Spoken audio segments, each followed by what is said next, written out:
Welcome to Conducting Data-Driven Dialogue to Promote Student Learning. The intent of this PowerPoint presentation is that you'll become familiar with the process of investigating assessment data with the intent of promoting student learning. Please feel free to share this process with teaching colleagues and administrators in your instructional setting.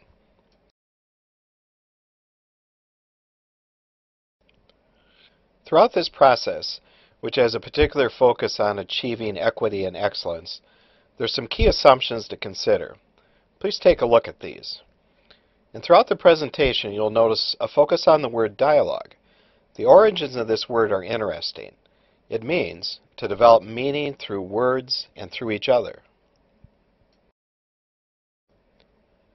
This is the five-part model that we'll work through, and the model will be presented again as we work through each part. The model suggests that you first build a foundation, and then identify a student learning problem, verify the causes of that problem, then generate solutions, and then implement, monitor, and hopefully achieve results. This model, like others, is filled with terms, and we'll stop as necessary to define those key terms. As I mentioned before, this model has a focus on equity and excellence. And here's what I mean by that. Raising the achievement of all students while narrowing the gaps between the highest and the lowest performing students, and eliminating the racial predictability and disproportionality of which student groups occupy the highest and lowest achievement categories. Here are some additional thoughts on this, and I'll give you time just to read.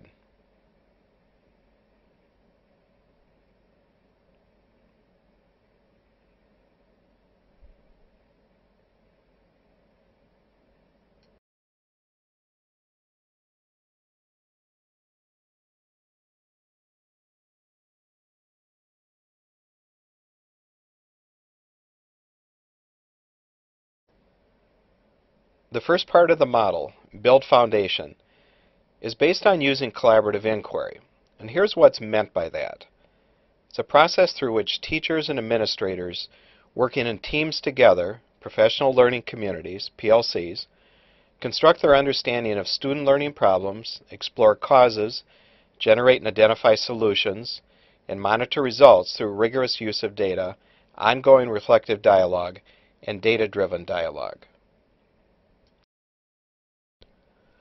This organization involves considering roles such as facilitator, recorder, reporter, materials manager, etc. The four agreements are going to be explained in the next slide. And the guidelines for data use and public recording of data are typically spelled out by district legal teams.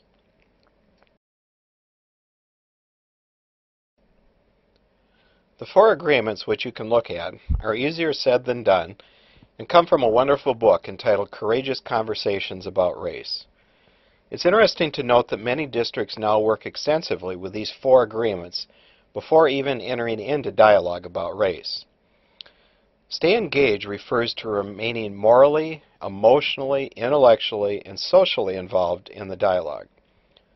The second norm acknowledges that discomfort is inevitable, especially in dialogue about race, and that healing and change only begins through engaged dialogue.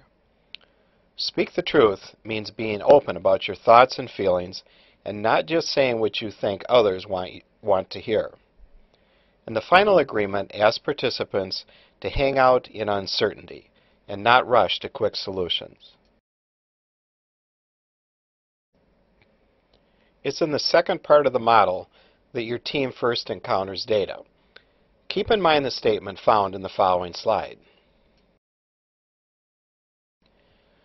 Data have no meaning. They're simply data. As you look at the data, it's likely that student learning problems will begin to emerge. In order to handle the data in an appropriate manner, it's helpful to follow a certain protocol for having a data-driven dialogue. This really helps to avoid jumping to conclusions too rapidly. Let's look at that process in the next slide. In this slide, you're seeing an overview of the protocol. In each of the four subsequent slides, you'll see very specific questions that can be asked as the data is examined. Let's look at the first set of questions. Phase 1, as you can see, involves making some predictions. 4 questions can help lead your group through this phase. This phase is critical because it surfaces beliefs about teaching and learning. It also increases group member interest and anticipation, and it provides a purpose and a focus for the analysis.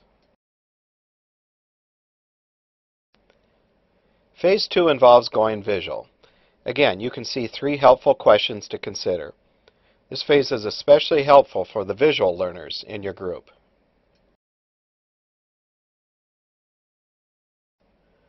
Phase 3, observe, really involves digging deeper into the data. 4 helpful questions are listed here.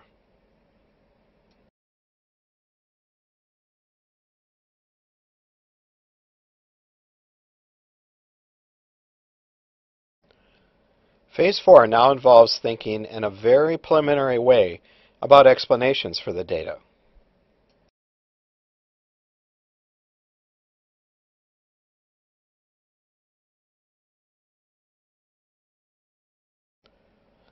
A few cautions about data you should be kept in mind. Let's focus on 2 words that may or may not be new to you. Triangulation is simply the process of using 3 points of data that say the same thing about a student when making educational decisions about that student. Any single assessment score is subject to environmental and motivational issues which can affect accuracy. Basically, no single instrument or data point should ever be used when making significant educational decisions about a student. To disaggregate data means to take a whole data set and break it into its smaller components. For example, I might have an aggregated score for reading that indicates a particular student is performing above national norms.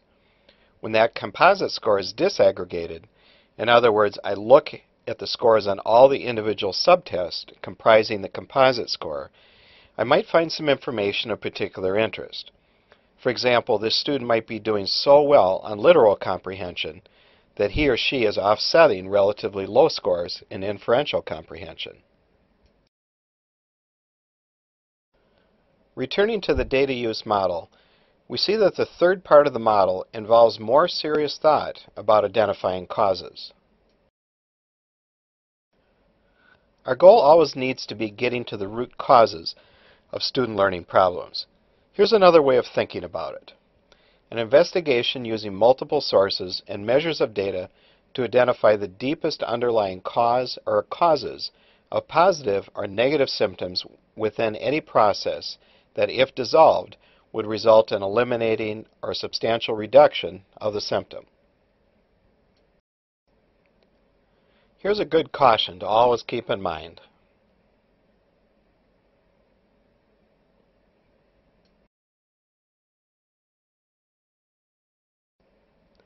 Believe it or not, a good place to start in identifying causes of problems is to have team members brainstorm possible causes related to a problem that is clearly defined.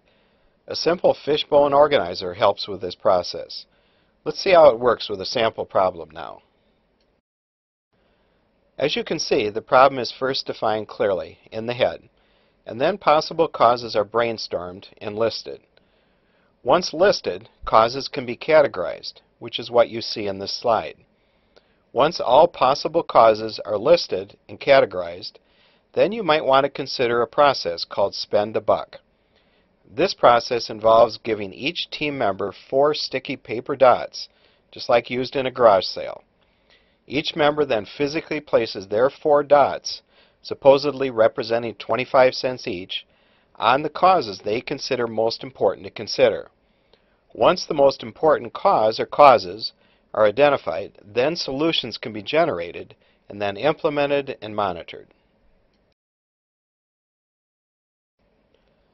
From here, it's essential to brainstorm possible solutions and decide on a specific action plan that's complete with a clear delineation of individual responsibilities and a timeline for completion of those responsibilities.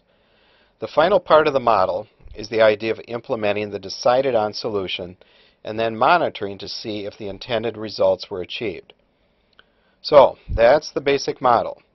The process probably seems complicated, but it has a good track record of success. Like I said earlier, this model could be helpful in your school setting now or in the future. Please feel free to share this model with others.